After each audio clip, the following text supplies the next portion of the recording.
Good morning students. Class 10th के लिए अपने तो क्लास 10th ले रहे थे और क्लास 10th के जितने भी कैंडिडेट हैं तो सभी के साथ कुछ थोड़ी बहुत बात भी करूंगा मैं आज, क्योंकि काफ़ी दिन हो गए अपने वीडियो लेक्चर के माध्यम से अपने बातचीत नहीं हो पाई है, ना ही कोई लेक्चर हो पाया है दोस्तों।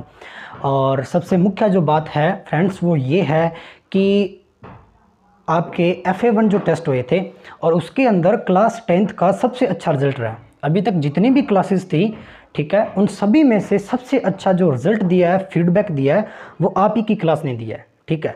और जितना भी आपको मैटर अभी तक ट्रिग्नोमेट्री के अंदर करवाया है तो मेरे को बहुत अच्छा लगा कि आपने लमसम 95% क्वेश्चन आपने सभी बच्चों ने, जब जिन जिन बच्चों ने फीडबैक दिया है, शीट भेजी है, उन सभी बच्चों ने 95% क्वेश्चन है वो सही सॉल्व किए हैं, राइट क्वेश्चन किए हैं।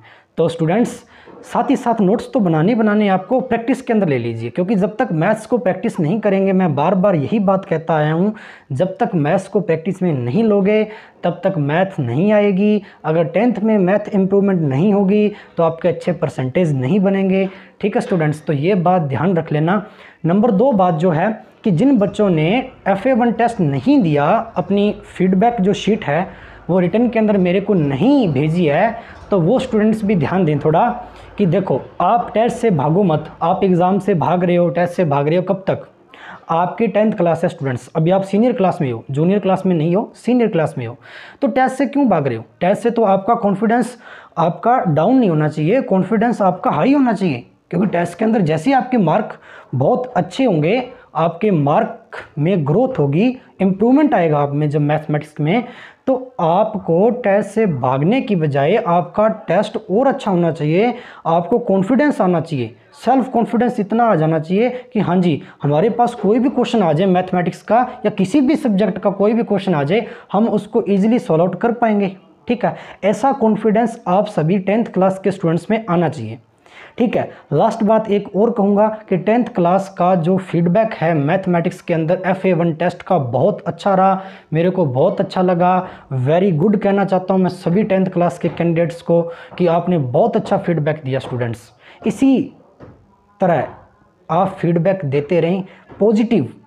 जो बच्चे टेस्ट नहीं दे रहे हैं, ठीक है, उनका नेगेटिव अपने आप ही हो जाएगा। क्यों? क्योंकि वो पार्टिसिपेट नहीं कर रहे हैं, कंपटीशन से भाग रहे हैं। अगर साथ वाले साथी के साथ आप कंपटीशन नहीं रखोगे तो आप आगे कैसे बढ़ोगे, परसेंटेज को इंक्रीज़ कैसे करोगे, ठीक है ना। तो डेवलपमेंट कीजिए अपने आप में, भागिए मत टेस्ट से, ठीक है, टेस्ट को प्रॉपर दीजिए। ओके स्टूडेंट्स, तो ज़्यादा बात नहीं करेंगे, ट्रिग्नोमेट्री का अपने नेक्स्ट चैप्टर आज कंप्लीट करेंगे। तो एक्सरसाइज अपनी ट्रिग्नोमेट्री के अंदर 8.3, एक्सरसाइज 8.3 स्टूडेंट्स, एक्सरसाइज ट्रिग्नोमेट्री में 8.3, क्लास अपनी है 10th। ओके, क्लास 10th के लिए ट्रिग्नोमेट्री पढ़ रहे थे और ट्रिग्नोमेट्री में आज 8.3 करेंगे। और 8.3 करने से पहले आपको पता है कि कभी भी अपने कोई भी चैप्टर जब स्टार्ट कर रहे होते हैं उससे पहले अपने बेसिक समझते हैं, उस चैप्टर का बेसिक पढ़ते हैं, कोई फॉर्मूलेज होते हैं उनको पढ़ते हैं, उनका आइडेंटिफाई करते हैं उनको। तो ध्यान दीजिए, आज पढ़ेंगे अपने ट्रिग्नोमेट्रिकल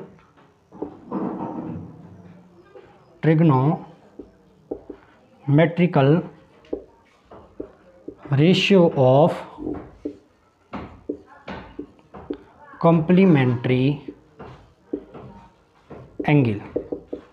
आज का बच्चों टॉपिक जो है वो बहुत ही इंपॉर्टेंट है, ध्यान से आपको समझना है। Trigonometrical ratio of complementary angle. तो स्टूडेंट्स, कॉम्प्लीमेंट्री एंगल आपसे क्वेश्चन पूछे कि what is a complementary angle, तो आप क्या करेंगे? कॉम्प्लीमेंट्री एंगल को शो करने के लिए, कॉम्प्लीमेंट्री एंगल को समझने के लिए अपने सबसे पहले एक राइट एंगल ट्राइंगल लेते हैं। और राइट एंगल ट्राइंगल अपने पास ABC और B, और B जो है वो है स्टूडेंट्स अपने पास राइट एंगल एट B। ध्यान देना, मेरी बात को ध्यान से समझना कि अपने पास जो कॉम्प्लीमेंट्री एंगल फाइंड करना है उसके अंदर अपने को 2 एंगल गिवन है, एंगल A और एंगल C। तो ध्यान कर लेना कि किन्हीं 2 एंगल्स का जो सम होगा, angle A plus angle C, वो हमेशा 90 डिग्री होना चाहिए। अगर तो सम 90 डिग्री है तो वो जो आपका एंगल होगा वो क्या होगा? कॉम्प्लीमेंट्री एंगल होगा। दोनों ही एंगल का sum of angle a and sum of angle c अगर 90 डिग्री है, दोनों एंगल्स का सम अगर 90 डिग्री है, तो स्टूडेंट्स आपका जो एंगल होगा वो क्या होगा, कॉम्प्लीमेंट्री एंगल होगा। ध्यान देना, नंबर 2 बात, यहाँ से अपने एंगल सी की वैल्यू फाइंड कर लें। Angle C is equal to, तो ये 90 है और ये प्लस के अंदर है, 90 के पास चला जाएगा तो माइनस में एंगल ए हो जाएगा क्या। अब इस इक्वेशन का बहुत ही यूज़ होगा इस चैप्टर के अंदर। ध्यान रखना, एंगल सी फाइंड आउट करना है तो 90 माइनस एंगल ए। दूसरी बात और ध्यान रखो कि अगर ये वाला एंगल ए है और ये वाला एंगल सी है और ये वाला 90 है, तो प्यारे बच्चों ये वाला एंगल क्या हो जाएगा, एंगल सी की वैल्यू यहाँ पर क्या हो जाएगी, क्या 90 माइनस ए नहीं हो जाएगी क्या 90 माइनस ए नहीं हो जाएगी क्या। कि अगर एंगल बी आपके पास 90 डिग्री है बच्चों और एंगल ए आपके पास ए है, तो एंगल सी का वैल्यू क्या हो जाएगा, 90 माइनस ए। तो यही तो मैं बता रहा हूँ कि 90 माइनस ए। इस फॉर्मूले से भी ये बात सामने आ रही है और यहाँ से अपने थ्योरम के रूप में भी ये बात सामने आ रही है, ठीक है ना। क्यों आ रही है, क्योंकि किसी भी ट्राइंगल के, कोई भी ट्राइंगल है स्टूडेंट्स, किसी भी ट्राइंगल के जो एंगल्स होते हैं उन एंगल्स का सम जो होता है वो 180 डिग्री होता है। प्यारे बच्चों ध्यान देना, किसी भी ट्राइंगल के जो एंगल्स हैं, sum of the angle and any triangle is equal to 180 degree, ठीक है ना। तो इसीलिए सम कर रहे हैं। अगर एक एंगल की वैल्यू फाइंड करेंगे तो दोनों का सम करके उसमें से सब्ट्रैक्ट कर देंगे ना। तो वही बात कर रहा हूँ कि अगर इन दोनों की वैल्यू दी गई है और ये वाली वैल्यू फाइंड करनी है, तो इसमें से ये सब्ट्रैक्ट करेंगे तो ये वाला अपने आप ही रिमेनिंग हो जाएगा। कि 90 में से अगर ए एंगल सब्ट्रैक्ट करूँगा तो रिमेनिंग क्या बचेगा अपने पास, 90 माइनस ए, ठीक है ना। तो ये चीज़ आपको ध्यान करके चलनी है मेरे बच्चों, ठीक है ना। चलो अपने आगे बढ़ते हैं। आपको एक बात तो पता थी अभी कि अगर सभी ट्रिग्नोमेट्रिकल फंक्शन को लें, जैसे साइन ए, तो साइन ए के अकॉर्डिंग अपने साइन ए के अकॉर्डिंग एंगल ऑफ ए के अकॉर्डिंग अपने को सभी ट्रिग्नोमेट्रिकल रेशियो फाइंड आउट करने हैं। तो ध्यान दीजिए, आपको एक ट्रिक बताई हुई है कि perpendicular base perpendicular divide by hypotenuse और बेस, ठीक है ना। इस ट्रिक के अकॉर्डिंग अपने सारे ट्रिग्नोमेट्रिकल रेशियो फाइंड कर लेंगे। तो साइन ए के अकॉर्डिंग साइन ए क्या होगा प्यारे बच्चों, परपेंडिकुलर बाय हाइपोटेनियस। तो ए के जस्ट अपोजिट जो साइड है वो परपेंडिकुलर होगा। परपेंडिकुलर क्या होगा, BC अपॉन में हाइपोटेनियस लार्जेस्ट साइड जो है अपने पास डिवाइड बाय AC। ये तो आ गया साइन ए। फिर अपने फाइंड करते हैं कोस ए। कोस ए के लिए क्या करेंगे, इसी ए के अकॉर्डिंग कि बेस अपॉन में हाइपोटेनियस, तो बेस तो अपना AB है और हाइपोटेनियस अपने पास क्या है, AC है। कोस आ गया, साइन आ गया। अभी tan ए के अकॉर्डिंग अपने क्या फाइंड करेंगे बच्चों, tan क्या होता है, परपेंडिकुलर बाय बेस। तो परपेंडिकुलर इसके अपोजिट वाली साइड परपेंडिकुलर BC अपॉन में बेस क्या होगा, AB। इतनी बात समझ में आई क्या। tan आ गया, इसके जस्ट बाद में क्या आएगा, कोट ए वाले एंगल की अगर वैल्यू फाइंड करेंगे प्यारे बच्चों, तो ए के अकॉर्डिंग क्या होगा, अपने कोट क्या होगा, हमेशा tan का रिवर्स होता है, रेसिप्रोकल होता है। तो tan का रिवर्स क्या हो जाएगा, बेस अपॉन में परपेंडिकुलर। तो बेस यहाँ पर कितना है प्यारे बच्चों, AB, और परपेंडिकुलर अपने पास एक एंगल के ए के अकॉर्डिंग क्या है, BC। कोट ए हो गया। अभी सेक ए प्यारे बच्चों क्या होगा, सेक हमेशा कोस का रेसिप्रोकल होता है, कोस का अपोजिट होता है। तो कोस हाइपोटेनियस अपॉन में बेस। तो ए के अकॉर्डिंग हाइपोटेनियस क्या है अपने पास, ए के अकॉर्डिंग हाइपोटेनियस अपने पास लार्जेस्ट साइड AC अपॉन में बेस। तो बेस क्या आ जाएगा प्यारे बच्चों, AB। सेक ए आ गया और कोसेक ए, साइन का अपोजिट कर लो, AC अपॉन में BC। ये सभी राइट एंगल ट्रायंगल के ट्रिग्नोमेट्रिकल रेशियो हैं एंगल ऑफ ए के अकॉर्डिंग सभी राइट एंगल ट्रायंगल के ट्रिग्नोमेट्रिकल रेशियो हैं स्टूडेंट्स। इतनी बात क्या समझ में आई, सर बिल्कुल आई। अभी नेक्स्ट और देख लेते हैं प्यारे बच्चों। यहाँ मैंने अभी आपको बताया था, एक छोटा सा ट्रायंगल यहाँ बना लेता हूँ मैं ताकि आपको समझ में आ जाए।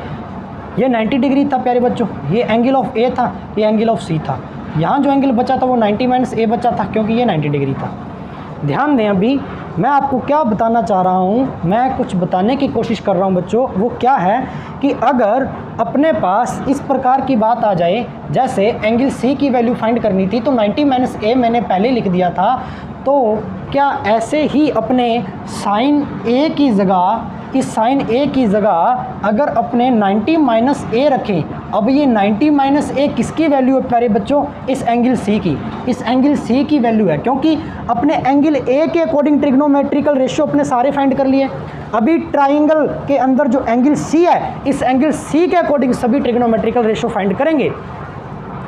ये पूरी की पूरी थ्योरी पढ़ाने का पर्पज ये है बच्चों, क्योंकि इस थ्योरी से ही अपने पास 8.3 एक्सरसाइज के अंदर जो फॉर्मूले यूज़ होंगे उनको वेरीफाई करेंगे, उनको मैं बता रहा हूँ कि वो कैसे आए। अगर मैं आपको डायरेक्ट लिखा देता फॉर्मूले तो आप रट लेते, लर्न कर लेते, लेकिन पता होना चाहिए कि उनका यूटिलाइज कैसे हुआ चैप्टर में और वो आए कैसे, उनको बनाया कैसे, क्या डिस्कवर कैसे किया गया। तो 90 माइनस ए हो गया साइन, ये साइन सी की वैल्यू 90 माइनस ए, तो अभी साइन सी के अकॉर्डिंग अपने साइन निकालेंगे। साइन सी के अकॉर्डिंग अपने क्या करेंगे? साइन सी के अकॉर्डिंग रेशियो फाइंड करेंगे। तो साइन सी के अकॉर्डिंग सी के अपोजिट वाली साइड परपेंडिकुलर, तो क्या होता है परपेंडिकुलर बाय हाइपोटेन्यूज। परपेंडिकुलर क्या हो जाएगा? ये ए है और ये बी साइड है, तो ए बी अपॉन में ए सी, ये आ गया। अभी कोस 90 माइनस ए, कोस सी के अकॉर्डिंग, एंगल सी के अकॉर्डिंग, एंगल सी की वैल्यू 90 माइनस ए है, यहाँ से फाइंड किया और यहाँ पर भी बताया था कॉम्प्लीमेंट्री एंगल का मीन्स। अभी ध्यान दें, कोस, कोस क्या होता है? बेस अपॉन में हाइपोटेनियस, तो बेस वाली वैल्यू क्या हो जाएगी? क्योंकि इसके ये वाली वैल्यू तो अपने पास परपेंडिकुलर होगी, तो बेस हो गया बी सी, हाइपोटेनियस क्या होगी? ए सी, तो बी सी अपॉन में ए सी। ध्यान कर लेना, कोस के बाद में वैल्यू आती है प्यारे बच्चों tan 90 माइनस ए, tan 90 माइनस ए, ठीक है ना। इस एंगल के अकॉर्डिंग फाइंड कर रहे हैं, इस सी के अकॉर्डिंग 90 माइनस ए के अकॉर्डिंग। तो tan क्या होता है? परपेंडिकुलर बाय बेस, परपेंडिकुलर ये वाली साइड है क्या? ए बी, अपॉन में बेस क्या है? B C. tan के बाद में बात कर रहे हैं कोट 90 माइनस ए, कोट 90 माइनस ए की वैल्यू फाइंड करेंगे तो कोट क्या होगा प्यारे बच्चों? इस कोस का जस्ट रेसिप्रोकल होगा, सॉरी tan का रेसिप्रोकल होगा। tan का रेसिप्रोकल मीन्स इसका अपोजिट कर देंगे, बी सी अपॉन में ए बी। कोट के बाद में प्यारे बच्चों sec 90 माइनस ए, sec 90 माइनस ए की वैल्यू क्या आएगी? जस्ट कोस का अपोजिट हो जाएगा यहाँ से, cos 90 minus A is equal to b c upon में ए सी। तो sec is equal to 90 minus A is equal to directly cos का रेसिप्रोकल, और कोस का रेसिप्रोकल करेंगे तो ए सी अपॉन में बी सी। समझ में आई क्या? अभी रह गया कौन सा? कोसेक, कोसेक 90 माइनस ए, कोसेक 90 माइनस ए, इस साइन का जस्ट अपोजिट ए सी अपॉन में ए बी। प्यारे बच्चों, क्या इतनी बात समझ में आई क्या? और ये वाला जो पूरा का पूरा अपने एंगल सी के अकॉर्डिंग 90 माइनस ए वाला वैल्यू निकाला है, इस पूरे वाले को मान लीजिए पार्ट 2 और इस वाले पूरे वाले को लेट कर लीजिए पार्ट 1। अब दोनों को कंपेयर करो बच्चों, इस वाले पार्ट को 90 माइनस ए वाले रेड वाले पार्ट को इस ब्लैक वाले पार्ट से कंपेयर करो, मीन्स पार्ट 1 को पार्ट 2 से कंपेयर करो बच्चों। कंपेयर कीजिए, देखिए कंपेयर करते आपके पास सारे के सारे फॉर्मूले आ जाएंगे। Sine 90 minus A B upon में ए सी, यहाँ ढूंढो ए बी अपॉन में ए सी किसकी वैल्यू है? ये रही, ए बी अपॉन में ए सी किसकी वैल्यू है प्यारे बच्चों? कोस ए। तो क्या मेरे को एक बात बताओ बच्चों, यहाँ आपको दिख जाएगा यहाँ तक, एक बात बताएं कि अगर sine 90 minus A is equal to A B upon में ए सी है, तो यहाँ जो है पार्ट 1 के अंदर वो ए बी अपॉन में ए सी किसके इक्वल है? तो कोस ए के इक्वल। तो क्या ये वाला वैल्यू भी कोस ए की इक्वल नहीं होगी क्या इस पार्ट ए के अकॉर्डिंग? मेरे को एक बात बताओ, a is equal to b and b is equal to c, a है वो बी के इक्वल है, बी है वो सी के इक्वल है। एग्जाम्पल बता रहा हूँ, क्या प्यारे बच्चों सी है वो ए के इक्वल नहीं होगा क्या? आप कहेंगे यस सर। बात समझ रहे हो क्या कि अगर ए है वो बी क्वांटिटी के इक्वल है और बी क्वांटिटी वो सी क्वांटिटी के इक्वल है, तो क्या ए है वो सी क्वांटिटी के इक्वल नहीं होगा क्या? होगा। वही बात यहाँ बता रहा हूँ बच्चों कि साइन 90 माइनस ए है वो ए बी अपॉन में ए सी है, और यहाँ पूरे के पूरे पार्ट के अंदर ए बी अपॉन में ए सी का रेशियो ढूंढो, ए बी अपॉन में ए सी का रेशियो किसके इक्वल है? कोस के इक्वल है। तो क्या ये वाला ए बी अपॉन में ए सी कोस के इक्वल नहीं होगा क्या? आप कहेंगे सर होगा। बात समझ में आ रही है क्या मैं क्या कहना चाह रहा हूँ? कोस 90 माइनस ए, कोस 90 माइनस ए BC अपॉन में AC है। तो प्यारे बच्चों पार्ट ए के अंदर ढूंढो, क्योंकि कंपेयर कर रहे हैं दोनों को, कंपैरिजन कर रहे हैं पार्ट ए और बी का, फर्स्ट और टू का। तो cos 90 minus A is equal to BC अपॉन में AC है। तो BC अपॉन में AC इस पार्ट 1 के अंदर किसके इक्वल है प्यारे बच्चों? ये वाला रेशियो किसके इक्वल है? साइन ए के इक्वल। तो क्या ये वाला साइन ए के इक्वल नहीं होगा क्या? तो फॉर्मूला बन गया cos 90 minus A is equal to sine a, sine 90 minus A is equal to cos a. यही बन रहा है ना, पढ़े होंगे कभी, ठीक है ना। ए की जगह पर आप थीटा भी रख सकते हो, ए इज इक्वल टू थीटा, मतलब एंगल की बात हो रही है। इसको लिखा आता है कभी कभी कि sine 90 minus theta is equal to cos theta and cos 90 minus theta is equal to sine theta. बच्चों नेक्स्ट बात कर रहे थे tan 90 माइनस ए की। tan 90 माइनस ए जो है वो पार्ट फर्स्ट के साथ कंपेयर करेंगे बच्चों। तो क्या ए बी अपॉन में BC है, तो यहाँ आप ढूंढ सकते हैं क्या कि ए बी अपॉन में BC किस ट्रिग्नोमेट्रिकल रेशियो की वैल्यू है? तो आप कहेंगे सर कोट ए की है, ए बी अपॉन में BC कोट ए। तो यहाँ tan A is equal to किसके इक्वल हो गया प्यारे बच्चों? Cot A. तो मेरी बात समझ रहे हो क्या? बात समझ में आ रही है क्या? इसी प्रकार कोट 90 माइनस ए किसके इक्वल हो जाएगा फिर? tan A के। जस्ट अपोजिट sec 90 माइनस ए किसके इक्वल हो जाएगा? कोसेक ए के। और कोसेक 90 माइनस ए किसके इक्वल हो जाएगा? सेक ए की। ध्यान में आई क्या बात? अब कंपेयर करके देख लो, सारी की सारी वैल्यू आपके पास ऐसी होगी, एज इट इज होगी।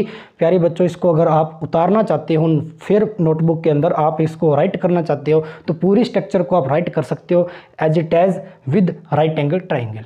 ठीक है स्टूडेंट्स, क्या इतनी बात समझ में आई? नहीं आ रही है वीडियो को पॉज करके दोबारा से देखना, फिर भी समझ में नहीं आई तो तीसरी बार फिर से देखना, फिर भी समझ में नहीं आई तो पर्सनली मेरे से डिस्कस कर सकते हो। आपको कोई भी मैथमेटिक्स में आपको कोई डाउट है, कोई क्वेश्चन के अंदर डाउट है, तो मैंने आपको कहा है सभी ऑल ओवर क्लासेस के लिए है ये कि आप मेरे से डाउट पर्सनली भी नंबर के अकॉर्डिंग पूछ सकते हो बच्चों, ठीक है ना। अभी ध्यान दें, ये वाला साफ कर दिया जाए, नोट कर लिया होगा आपने। अभी अपने पास जो फॉर्मूले आए प्यारे बच्चों वो कॉम्प्लीमेंट्री एंगल के कौन कौन से फॉर्मूले आए? Sine 90 minus A is equal to क्या होगा प्यारे बच्चों? कोस ए। ध्यान कर लेना कि साइन ये पूरा का पूरा जो वैल्यू ये थीटा की जगह है, ये थीटा का वर्क कर रहा है पूरा, ये इसके एंगल में है। साइन 90 माइनस ए पूरा ये थीटा का वर्क कर रहा है। तो साइन 90 माइनस ए हमेशा किसके इक्वल होता है प्यारे बच्चों? कोस ए के। कोस 90 माइनस ए किसके इक्वल होगा? जस्ट साइन ए के। वहां से देख लीजिए, अभी अपने फाइंड किए हैं, अभी पता चला फॉर्मूले कैसे आई। tan 90 minus A is equal to हमेशा कोट ए के इक्वल होता है, ध्यान कर लेना। Cot 90 minus A is equal to tan A के इक्वल होता है। कोट के बाद में sec 90 minus A is equal to cosec A के इक्वल होता है और कोसेक 90 माइनस ए सेक ए के इक्वल होता है। तो ये प्यारे बच्चों 6 फॉर्मूले हैं जो आपके 6 फार्मूलाज जो आपके कहाँ यूज़ के अंदर आएगा? 8.3 जो आपका चैप्टर है वो पूरा का पूरा इस कॉम्प्लीमेंट्री एंगल पर डिपेंड है प्यारे बच्चों, कॉम्प्लीमेंट्री एंगल्स पर डिपेंड है। क्या इतनी बात समझ में आई क्या? सर बिल्कुल आई।